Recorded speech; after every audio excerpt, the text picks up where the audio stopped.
Dođeš na sljedeći čas, ko je imao upalo mišiće, sad ono budale koji ono koje će ispadnu pametni, ali znaš oni kao nismo, jer onda nismo dobro radili. Danas ćemo pola, ovo je sad mišiće.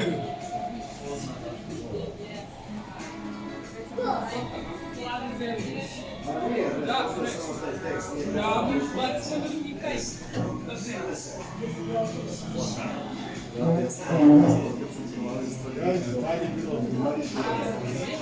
porušili. Bio ovdje ovo nastavnika fizičku, sada saditi